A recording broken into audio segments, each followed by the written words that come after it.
Hello everyone, welcome to my channel Kavitha diaries. ఎలా ఉన్నారు? నేనైతే బాగున్నాను. మీరందరూ కూడా బాగుండాలని ఆశిస్తున్నాను. మేమైతే ఈరోజు ఒక కొత్త న్యూ వ్లాగ్తో వచ్చేసాను. మేము లక్నోలో ఉన్న బేగం హజరత్ మహల్ పార్క్ అయితే వెళ్ళామండి. ఇది అసలు పార్క్ లాగే అనిపించదు, చూస్తే నిజంగా ఒక పెద్ద మహల్ లాగా ఉంటుంది. ఎంత బాగుందంటే ఆ ఫౌంటైన్స్ ఏంటి, ఆ గ్రీనరీ ఏంటి, అబ్బబ్బబ్బా వాటర్ ఏంటి, అసలు వ్యూ పాయింట్ ఏంటి, అసలు ఫోటోషూట్స్కి అయితే భలే ఉంటుందండి. మేము మా ఫ్యామిలీ అయితే అలా నడుచుకుంటా ఈవినింగ్ టైంలో వెళ్ళాము. అలా ఏ పార్క్ వెళ్దామా అని వెళ్తూ ఉంటుంటే ఈ పార్క్ అయితే కనిపించింది. కానీ మేము చేసిన తప్పేంటంటే లేటుగా వెళ్ళడం.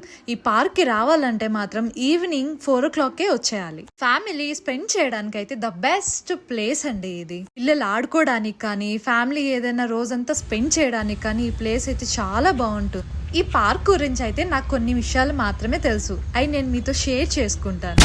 బేగం హజరత్ మహల్ అనే ఒక ఆవిడ బ్రేవ్ ఫ్రీడమ్ ఫైటర్గా ఈవిడ్ని గుర్తించి ఈ పార్క్ కట్టారంట. ఈ పార్క్తో పాటు పక్కనే గ్లోబల్ పార్క్ కూడా కట్టారండి. అసలు గ్లోబల్ పార్క్ చూసారా? అసలు ఈ అందాలు చూస్తుంటేనే అబ్బా ఎంత బాగా కట్టారు అనిపించింది. మేమైతే భలే ఎంజాయ్ చేసాము ఇవి చూసి.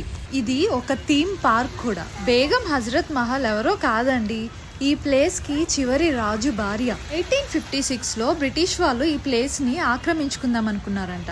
అప్పుడు నవాబ్ని ఏం చేశారంటే బలవంతంగా కలకత్తాకు పంపించేశారంట. ఆ సమయంలో తన భార్య బేగం హజరత్ మహల్ భయపడకుండా వెళ్లకుండా ముందుకు వచ్చారంట. తరువాత తన చిన్న కుమారుడిని రాజుగా చేసి ఈవిడ పరిపాలించిందంట. మళ్ళీ 1858లో బ్రిటిష్ వాళ్ళు తిరిగి ఈ ప్లేస్ ని ఆక్రమించారంట. అప్పుడు ఆమె నేపాల్కి వెళ్ళిపోయిందంట. ఆమె బ్రేవ్ ఫ్రీడమ్ ఫైటర్ అని చెప్పి ఆమె గుర్తుగా ఈ పార్క్ అయితే కట్టారు.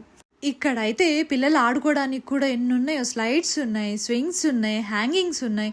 అస్సలు భలే ఉందండి. ఫోటోషూట్కి అయితే ఇంకా చాలా అద్భుతంగా ఉంటుంది. మేమైతే అది మొత్తము కనీసము 3 గంటలు అయితే తిరిగామండి. మా పిల్లలైతే భలే ఎంజాయ్ చేశారు. అలా ముందుకు నడుచుకుంటా వెళ్తుంటే ఇక్కడ ఒక పంజరం కనిపిస్తుంది, చూసారా? పంజరం చుట్టూ చిన్న చిన్న ఫౌంటైన్స్. ఆ పంజరంలో నిల్చున్నప్పుడు నాకైతే నేను ఒక రాణిలా అనిపించింది.